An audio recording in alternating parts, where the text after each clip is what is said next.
साथ दिल्ली से बड़ी खबर आपको बता दें कि पीएम मोदी आज राज्यसभा में राष्ट्रपति के अभिभाषण का दे सकते हैं जवाब। कल लोकसभा में पीएम मोदी की टल गई थी स्पीच, आज राज्यसभा में बोल सकते हैं प्रधानमंत्री नरेंद्र मोदी। आज होगी संसद के बजट सत्र की 7वें दिन की कार्यवाही। लोकसभा में 2 फरवरी से राष्ट्रपति के अभिभाषण प्रस्ताव पर धन्यवाद पर हो रही है चर्चा। तो आज राज्यसभा में बोल सकते हैं प्रधानमंत्री नरेंद्र मोदी। आज होगी संसद के बजट सत्र की 7वें दिन की कार्यवाही। लोकसभा में 2 फरवरी से राष्ट्रपति के अभिभाषण प्रस्ताव पर धन्यवाद पर हो रही है चर्चा। तो आज बोल सकते हैं प्रधानमंत्री नरेंद्र मोदी। तो दिल्ली से बड़ी खबर आपको बता रहे हैं, आज प्रधानमंत्री नरेंद्र मोदी राज्यसभा में राष्ट्रपति के अभिभाषण का दे सकते हैं जवाब। कल लोकसभा में पीएम नरेंद्र मोदी की टल गई थी स्पीच।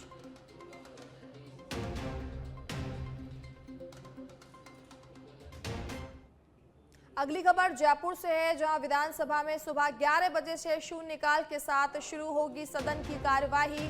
आज सदन में नहीं होगा प्रश्नकाल, आज सदन की मेज पर रखे जाएंगे वार्षिक प्रतिवेदन। राज्यपाल अभिभाषण पर बहस का अंतिम दिन है आज। सीएम भजनलाल शर्मा आज देंगे बहस पर जवाब।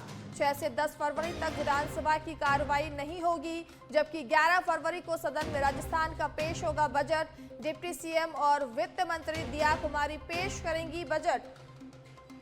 तो राज्यपाल अभिभाषण पर बहस का अंतिम दिन आज जवाब दे सकते हैं सीएम भजनलाल शर्मा। तो सीएम भजनलाल शर्मा आज देंगे बहस पर जवाब। 6 से 10 फरवरी तक विधानसभा की कार्यवाही नहीं होगी। 11 फरवरी को सदन में राजस्थान का पेश होगा बजट। तो डिप्टी सीएम और वित्त मंत्री दिया कुमारी पेश करेंगी बजट। तो जयपुर से बड़ी खबर आपको बता रहे हैं, आज जवाब देंगे मुख्यमंत्री भजनलाल शर्मा। विधानसभा में सुबह 11 बजे शून्यकाल के साथ शुरू होगी सदन की कार्यवाही। और इसी खबर पर ज्यादा जानकारी के लिए जुड़ चुके हैं लाल सिंह, आज विधानसभा में जवाब देंगे भजनलाल शर्मा। देखिए मानसी, सबसे पहली बात तो आज विधानसभा में प्रश्नकाल नहीं होगा। विधानसभा की कार्रवाई 11 बजे से शुरू होगी, लेकिन शून्यकाल के साथ शुरू होगी सदन की कार्रवाई, क्योंकि कल ये तय हुआ था कि आज सदन में प्रश्नकाल नहीं रहेगा। इसके साथ ही सदन की मेज पर आज वार्षिक प्रतिवेदन रखे जाएंगे। मंत्री राज्यवर्धन सिंह राठौड़ वार्षिक प्रतिवेदन रखेंगे। इसमें Rajasthan state industrial development and investment corporation limited का वार्षिक प्रतिवेदन रखा जाएगा। इसके साथ ही वन मंत्री संजय शर्मा वार्षिक प्रतिवेदन रखेंगे। राजस्थान राज्य वन विकास निगम लिमिटेड का वार्षिक प्रतिवेदन रखा जाएगा। प्राक्कलन समिति के आबकारी विभाग से संबंधित प्रतिवेदन भी आज रखे जाएंगे। सभापति अर्जुन लाल नागर पटल पर रखेंगे। इसके साथ ही बाबू सिंह राठौड़ जो प्राक्कलन समिति ख है उसके 2 प्रतिवेदन सदन पर रखेंगे। कृषि विभाग से संबंधित और गृह रक्षा एवं भ्रष्टाचार निरोधक ब्यूरो की संबंधित सिफारिशों का भी आज ये पटल पर रखा जाएगा। इसके साथ ही सदन में महिलाओं एवं बाल विकास कल्याण संबंध समिति प्रतिवेदन रखा जाएगा। साथ ही आज मानसी राज्यपाल का अभिभाषण पर वाद विवाद का अंतिम दिन है, और इसके बाद आज विपक्ष के बाद मुख्यमंत्री भजनलाल शर्मा का रिप्लाई आएगा। मुख्यमंत्री भजनलाल शर्मा 4 बजे जवाब देंगे। उससे पहले नेता प्रतिपक्ष टीकाराम जूली सदन में अपनी बात रखेंगे। बजट सत्र का ये पहला चरण जो पूरा हो जाएगा, इसके बाद 11 फरवरी से प्रदेश में बजट आएगा और 11 फरवरी को ही विधानसभा की कार्रवाई पुनः शुरू होगी। यानी कि आज की कार्रवाई के बाद 11 फरवरी को ही सदन दोबारा कार्रवाई होगी और बजट के साथ कार्रवाई शुरू होगी। जी मानसी, बहुत बहुत धन्यवाद लाल सिंह तमाम जानकारी देने के लिए।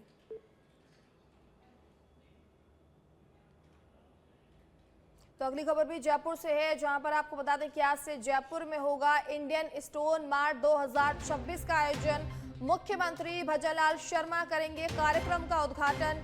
जेईसीसी सीतापुर में एशिया की सबसे बड़ी स्टोन इंडस्ट्री लगेगी प्रदर्शनी। आपको बता दें कि 4 दिन और उद्योगपति और खरीदार जयपुर में जुटेंगे।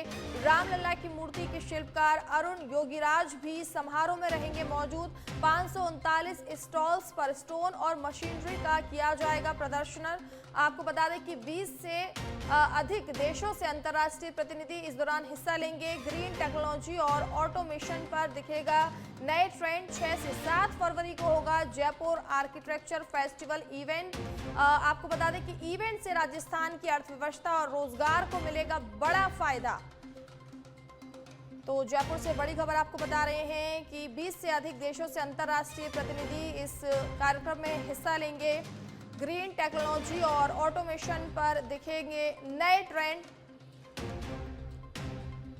6 से 7 फरवरी को होगा जयपुर आर्किटेक्चर फेस्टिवल का आयोजन। मुख्यमंत्री भजनलाल शर्मा करेंगे कार्यक्रम का उद्घाटन। इवेंट से राजस्थान की अर्थव्यवस्था और रोजगार को मिलेगा बड़ा फायदा।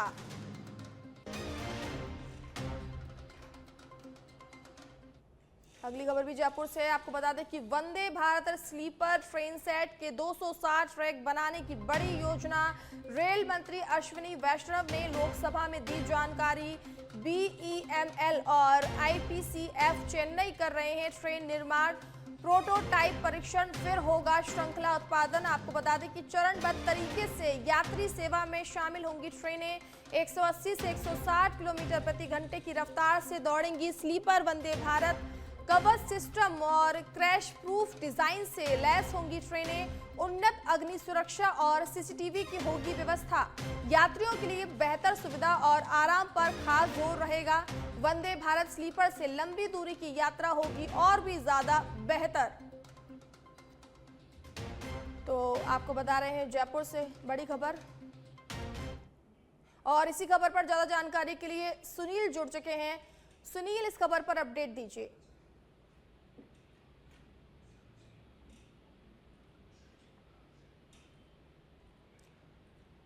सुनील, आपको मेरी आवाज आ रही है क्या? यात्रियों के लिए जी मानसी पूछिए। जी, यात्रियों के लिए बेहतर सुविधा मिलेगी। वंदे भारत स्लीपर की शुरुआत हो रही है, इस पर अपडेट दीजिए।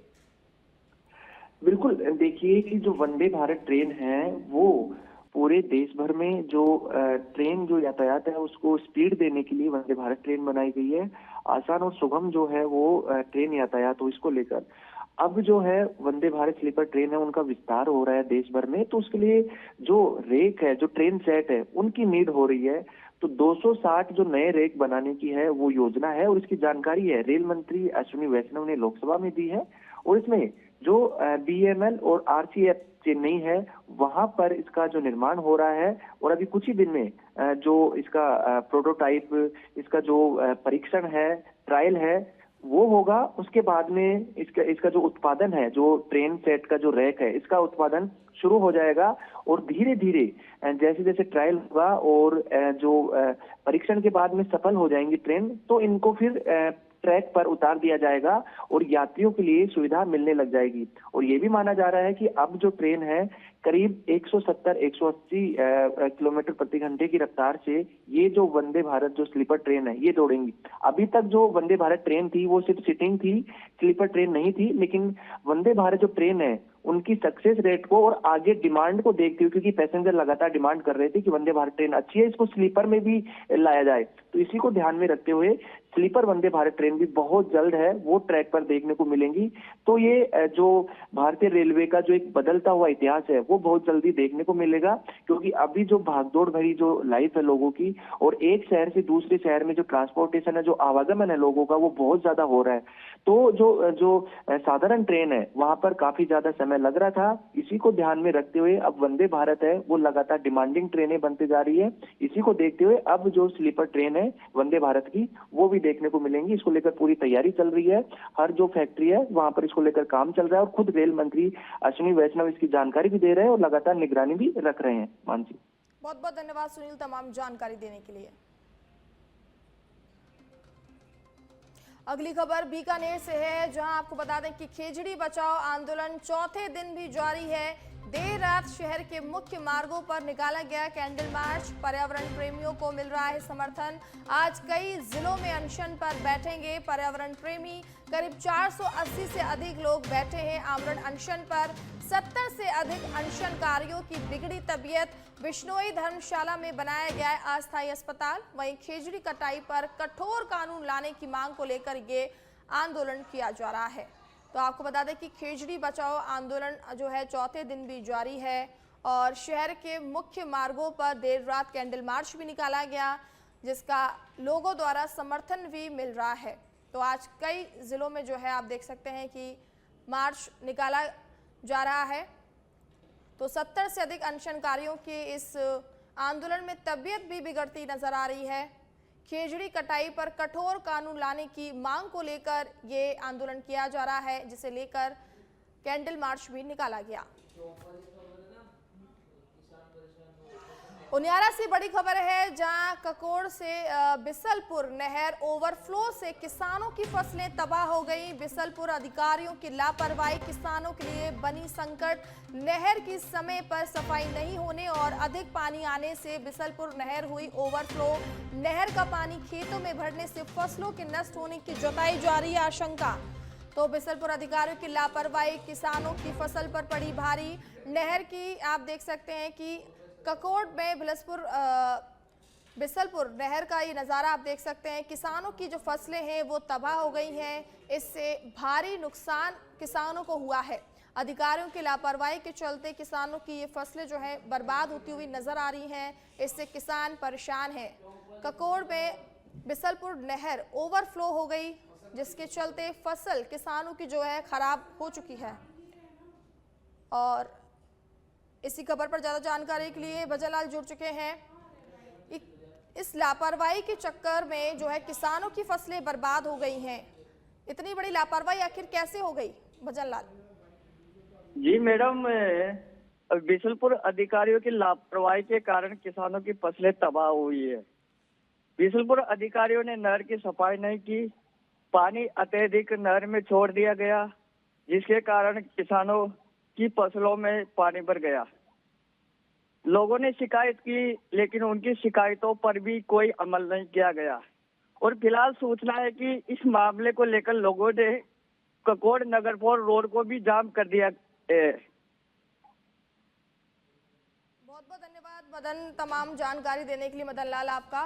तो देखिए, किसानों की फसलें जो है बर्बाद होती नजर आ रही हैं।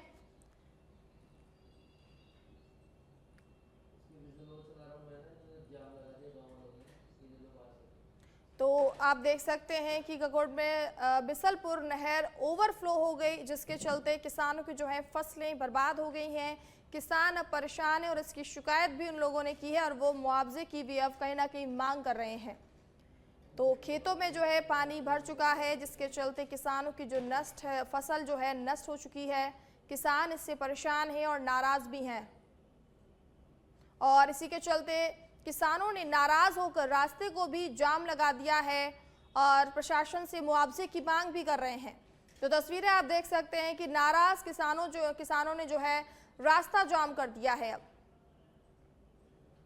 तो आप किसानों की फसलें जो हैं ओवरफ्लो पानी के चक्कर में बर्बाद हो गई हैं। कहीं ना कहीं इसमें अधिकारियों की लापरवाही के चलते किसानों की जो फसलें हैं वो बुरी तरह से नष्ट हो गई हैं। इससे नाराज किसानों ने अब रास्ता जाम कर दिया है। तो अब खबर है उदयपुर वाटी से, जहां झुंझुनू उदयपुर वाटी तहसील कार्यालय परिसर में शराब पार्टी का मामला सामने आया है। शराब के नशे में धुत युवक ने वाहन से बिजली के पोल को टक्कर मार दी है। टक्कर के बाद बिजली का पोल कोर्ट परिसर में जा गिरा। कोर्ट परिसर में अनशन पर बैठे अधिवक्ताओं की गाड़ी क्षतिग्रस्त हो गई। वहीं हादसे के समय कोर्ट परिसर में मौजूद थे अनशनकारी अधिवक्ता। नशे में धुत लोगों ने अधिवक्ताओं से अभद्रता व गाली गलौज भी की। घटना के बाद कोर्ट परिसर में बना तनाव का माहौल। वहीं सूचना पर पुलिस और तहसीलदार मौके पर पहुंचे हैं। वहीं पुलिस ने नशे में धुत लोगों को हिरासत में लिया और आरोपियों का मेडिकल परीक्षण करवाया गया है। फिलहाल इस मामले में जांच जारी है।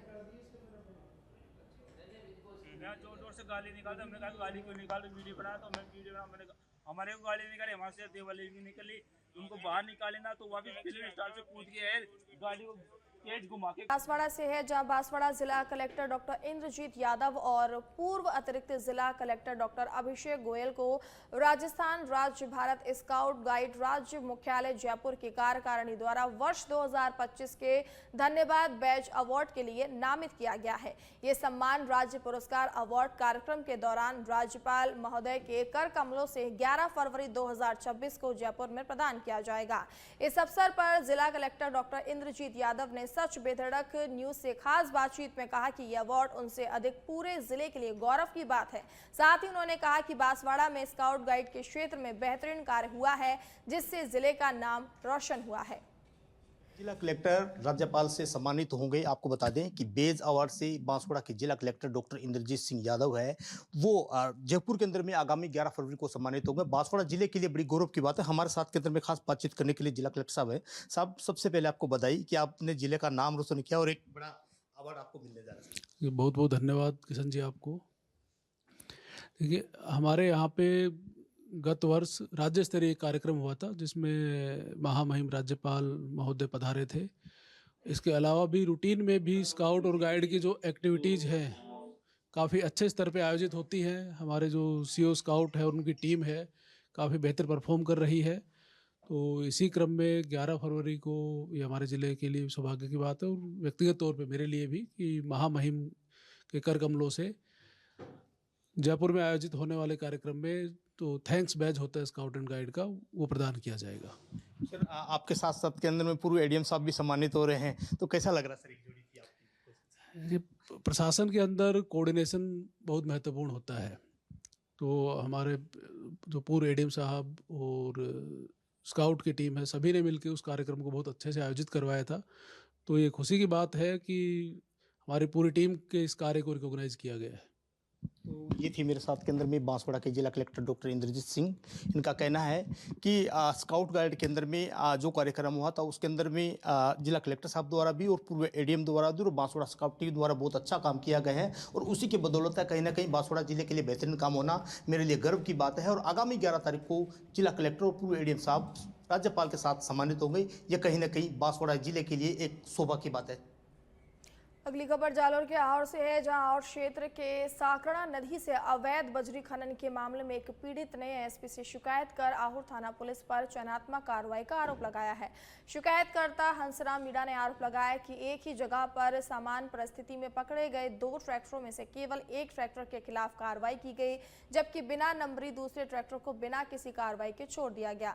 दरअसल 28 जनवरी 2026 को सुबह करीब 8:30 बजे साकड़ा नदी क्षेत्र में बजरी खनन हुए ट्रैक्टर टीना राम प्रजापत का बिना नंबरी ट्रैक्टर ट्रॉली जब्त कर आहोर पुलिस थाना लाया गया था।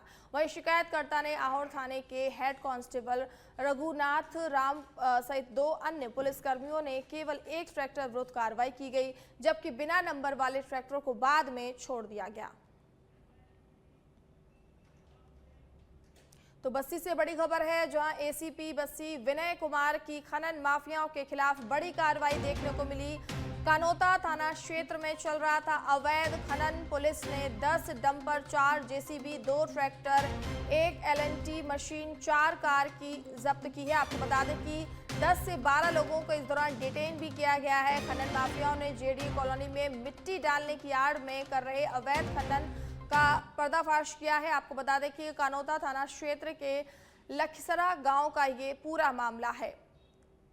तो ये बड़ी कार्रवाई देखने को मिली है और इस दौरान 10 लोगों को डिटेन भी किया गया है। जेडी कॉलोनी में मिट्टी डालने पर यह कार्रवाई की गई है। दूनी कस्बे के घाट सड़क मार्ग पर रेगर समाज की वर्षों पुरानी कब्जा शुदा सामाजिक संपत्ति पर निर्माण कार्य अन्य समुदाय द्वारा विरोध किए जाने के समाज में नाराजगी है। इसी को लेकर बुधवार को अखिल भारतीय रेगर महासभा टोंक के नेतृत्व में गांधी पार्क से रैली निकालकर घंटाघर होते हुए कलेक्ट्रेट पहुंचकर जिला कलेक्टर को ज्ञापन सौंपा गया। रेगर समाज का कहना है कि उक्त भूमि पर करीब 67 वर्ष पुराना कुआं और चबूतरा मौजूद है। इसके जीर्णोद्धार के लिए 2017 में ग्राम पंचायत दूनी से अनापत्ति प्रमाण पत्र भी जारी किया गया था। समाज द्वारा वर्षों से ये मरम्मत व विकास कार्य कराए जाते हैं। निर्माण कार्य शुरू होने पर अन्य समुदाय द्वारा अधिकार जताकर काम रुकवाया गया। वहीं दूनी तहसीलदार पर बिना जांच एक पक्ष का समर्थन करने का आरोप भी लगाया गया है। समाज ने जिला कलेक्टर से निष्पक्ष जांच कर न्याय दिलाने की मांग की है। तहसीलदार जी हमारे को ये कह रहे हैं कि आपको इसकी एवज में ये छोड़ दो, आप हमें आपको 2 बीघा जमीन दूसरी जगह दे देंगे। ऐसा क्यों? तहसीलदार जी दूसरे समाज के पास में भैरवा समाज का जो मंदिर वो सामुदायिक भवन बना हुआ है, उसका कौन सा पट्टा है? वो भी तो अतिक्रमण करके बनाया हुआ है, लेकिन हमने कभी उसके ऊपर आपत्ति नहीं की, ऐतराज नहीं किया। तो आज हमारी उस संपत्ति को सार्वजनिक क्यों करवाना चाहते हैं, जो कि हमारी वर्षों से निजी संपत्ति रही है। हमारे पास में उस टाइम के या बुजुर्ग लोग मौजूद हैं जिन्होंने कुआं खोदा है, जिन्होंने चबूतरा बनाया है, अपने हाथों से मेहनत की, वो लोग ये माता बहने या पुराने आदमी। 2 बार उस कुएं पे ही समुदाय बनवा लिया। हमारा कुएं की जमीन और हमारा चबूतरा इस स्थिति में बना हुआ है। हमने देखा भाई इन्होंने बना लिया तो अपन भी बना लें। उन्होंने हमारे कुओं पर ऑब्जेक्शन कर दिया और तहसीलदार जो ज्ञापन देके उसको बंद करवा दिया। तहसीलदार को हमने कहा भाई हमारे पास सबूत है, आप सबूत मांग रहे पर सबूत है तो आप इनको बंद क्यों करवा रहे हैं? मैं आपको 2 बीघा जमीन कहीं और जगह दे दूंगा।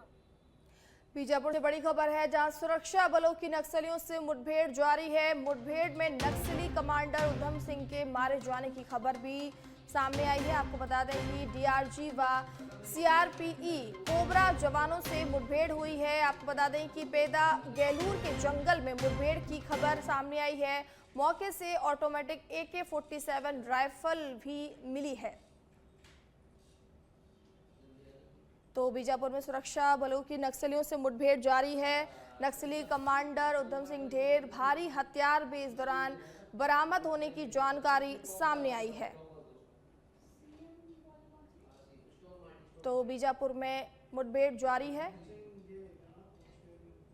छत्तीसगढ़ के रायपुर से खबर है, जहां पूर्व आबकारी मंत्री और कोटा विधायक कवासी लखमा को शराब घोटाला मामले में सुप्रीम कोर्ट से अंतरिम जमानत मिलने के बाद रायपुर सेंट्रल जेल से रिहा कर दिया गया। वे करीब 1 साल 14 दिन से हिरासत में थे। रिहाई के मौके पर समर्थकों ने गोंडी नृत्य प्रस्तुत किया और ढोल नगाड़ों के साथ उनका स्वागत किया। वहीं सुरक्षा के कारण से जेल रोड को वन वे किया गया। अंतरिम जमानत की शर्तों में राज्य की सीमा से बाहर ना जाना, पासपोर्ट को और आपको बता दें कि पासपोर्ट जो है कोर्ट में जमा करना और निवास स्थान की सूचना देना शामिल है। साथ ही आगामी विधानसभा बजट सत्र में भाग लेने के लिए उन्हें अध्यक्ष से अनुमति भी लेनी होगी। तो रिहाई पर समर्थकों में जो है जोश नजर आ रहा है। सांस्कृतिक नृत्य करके उनका स्वागत किया गया। तो विधानसभा बजट सत्र में भाग न लेने के लिए आवेदन उनको करना होगा।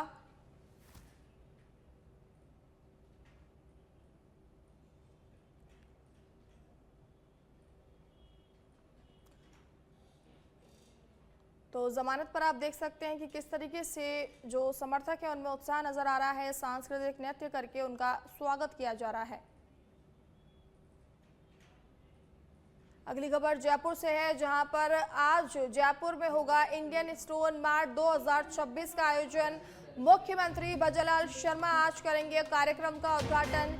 JECC सीतापुरा एशिया की सबसे बड़ी स्टोन इंडस्ट्री लगेगी। आपको बता दें कि 4 दिन तक उद्योगपति और खरीदार जयपुर में जुटेंगे। रामलला की मूर्ति के शिल्पकार और अरुण योगीराज भी समारोह में रहेंगे मौजूद। 539 स्टॉल्स पर स्टोन और मशीनरी का किया जाएगा प्रदर्शन। 20 से अधिक देशों से अंतर्राष्ट्रीय प्रतिनिधि लेंगे हिस्सा। ग्रीन टेक्नोलॉजी और ऑटोमेशन पर देखेंगे नए ट्रेंड। 6 से 7 फरवरी को होगा जयपुर आर्किटेक्चर फेस्टिवल इवेंट से राजस्थान की अर्थव्यवस्था और रोजगार को मिलेगा बड़ा फायदा। तो जयपुर से आपको बड़ी खबर बता रहे हैं कि बड़ा इवेंट का जो है आयोजन किया जा रहा है और इस इवेंट का उद्घाटन मुख्यमंत्री भजनलाल शर्मा करेंगे।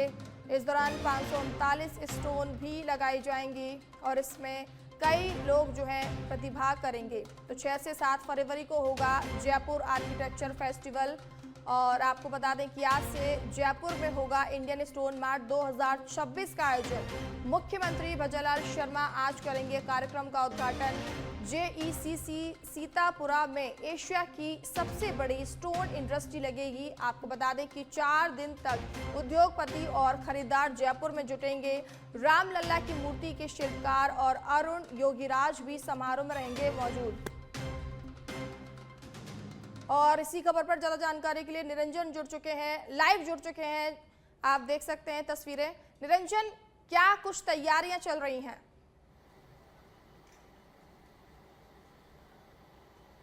बिल्कुल मानसी, देखिए इस वक्त मैं जयपुर के JECC में मौजूद हूं, जहां पर इंडिया स्टोन मार्ट जो है 2026 का थोड़ी देर में आगाज हो जाएगा। मुख्यमंत्री भजनलाल शर्मा थोड़ी देर में यहाँ पर कार्यक्रम में पहुंचने वाले, जिसके बाद में इस कार्यक्रम का उद्घाटन हो जाएगा। एशिया की सबसे बड़ी स्टोन इंडस्ट्री, यूं मानिए कि जयपुर को इसकी मेजबानी मिली है, तो एक खास मौका है यहाँ पर देसी विदेशी तमाम जो लोग हैं वो यहाँ पर स्टोन इंडस्ट्री को देखने के लिए यहाँ पर जो है वो आए हैं। देखिए तस्वीरें जो है वो मैं यहाँ पर दिखाने की कोशिश करूंगा। और खास बात यहाँ पर यह भी है कि रामलला की जिन्होंने मूर्ति बनाई थी उनके शिल्पकार हैं अरुण योगीराज, वो भी इस पूरे कार्यक्रम में समारोह में जो है वो यहाँ पर मौजूद रहने वाले हैं। पूरा ये बड़ा प्रांगण है जिसमें तमाम जो स्टॉल्स हैं वो यहाँ पर लगाई गई हैं, जिसमें स्टोन और मशीनरी का पूरी तरीके से प्रदर्शन जो है वो किया गया है। पत्थर उद्योग को एक बढ़ावा देने के लिए या फिर उसको डेवलप करने के लिए और किस तरीके से जो है वो यहाँ पर ये बड़ा आयोजन जो है वो यहाँ पर हो रहा है। और देखिए थोड़ी देर में मुख्यमंत्री भजनलाल शर्मा यहाँ पर पहुँच जाएंगे। स्टोन फॉर सस्टेनेबिलिटी को जो पूरा थीम यहाँ पर जो है वो रखी गई है। और यहाँ पर 20 केवल इंडिया ही नहीं, इंडिया के अलावा भी 20 देश हैं, उनके इंटरनेशनल प्रतिनिधि जो है वो यहाँ पर पूरे इस कार्यक्रम में पार्टिसिपेट करने वाले हैं। एमएसएमई और छोटे उद्योग जो हैं उन पर खासकर जो है वो विशेष जोर देने की जो है वो यहाँ पर इस मार्ट में जो है वो ध्यान दिया गया है। रूडा द्वारा शिल्पग्राम का विशेष आयोजन यहाँ पर जो है वो किया जाएगा। इवेंट में राजस्थान की इकोनॉमी और रोजगार को ध्यान में रखते हुए जो पूरा ये आयोजन है वो यहाँ पर हो रहा है। राजस्थान में किस तरीके से और डेवलपमेंट बढ़े उसके तहत जो है ये पूरा आयोजन हो रहा है। राजस्थान की इससे इकोनॉमी बढ़ेगी, राजस्थान में रोजगार के जो नए अवसर हैं वो यहाँ पर लोगों को वो मिलेंगे। तो इस तरीके से पूरा जयपुर के जेईसीसी में स्टोन मार्ट 2026 जो है वो यहाँ पर उसका आयोजन किया जा रहा है, जिसकी थोड़ी देर में जो है पूरी जो शुरुआत है या फिर कहें तो उसका उद्घाटन के बाद जो विधिवत शुरुआत है वो यहाँ पर हो जाएगी।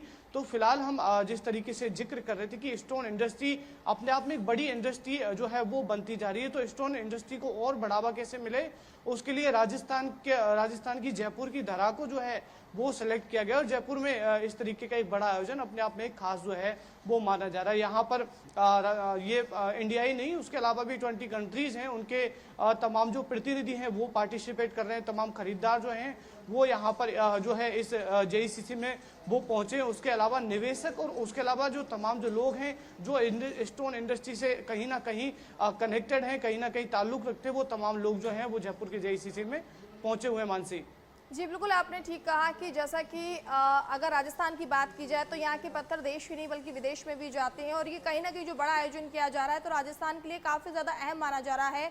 अगर निरंजन बात करें मेहमानों की, अगर मुख्यमंत्री इस कार्यक्रम का उद्घाटन करेंगे, इसी के साथ अगर कोई और कौन कौन से मेहमान यहाँ पर मौजूद होने वाले हैं और कौन कौन से मंत्री यहाँ पर आ सकते हैं, इसकी कोई जानकारी है आपके पास? बिल्कुल, देखिए मुख्यमंत्री भजनलाल शर्मा जी के अलावा जो मंत्री हैं राज्यवर्धन सिंह राठौड़ उद्योग मंत्री हैं वो यहाँ पर जो है वो मौजूद रहने वाले हैं। उसके अलावा तमाम जो जनप्रतिनिधि हैं वो यहाँ पर जो है वो पहुँचेंगे। उसके अलावा जो 20 कंट्रीज के प्रतिनिधि हैं उनको खासकर यहाँ पर जो हमारे देश के मेहमान हैं वो यहाँ पर जो है वो पहुँचेंगे। और थोड़ी देर में जब कार्यक्रम की शुरुआत होगी तो लगेगा कि स्टोन इंडस्ट्री कहाँ से कहाँ तक जो है वो पहुँच गई, क्योंकि देखिए हमने जिस तरीके से देखा कि हीरा इंडस्ट्री है, सोना इंडस्ट्री है, चांदी इंडस्ट्री है और उद्योग इंडस्ट्री है, उसके अलावा तमाम इंडस्ट्रियों के बीच में स्टोन इंडस्ट्री ने जिस तरीके से जगह बनाई है तो वो अपने आप में एक खास जो है वो माना जा रहा है। तो थोड़ी देर में कार्यक्रम की शुरुआत यहाँ पर मुख्यमंत्री भजनलाल शर्मा करेंगे। उसके अलावा तमाम मंत्री और जनप्रतिनिधि जो है वो उनके साथ में मौजूद रहने वाले। मानसी जी बहुत बहुत धन्यवाद तमाम जानकारी देने के लिए निरंजन आपका। तो आज जयपुर में ये बड़ा आयोजन किया जा रहा है, इसकी तस्वीरें आप देख सकते हैं।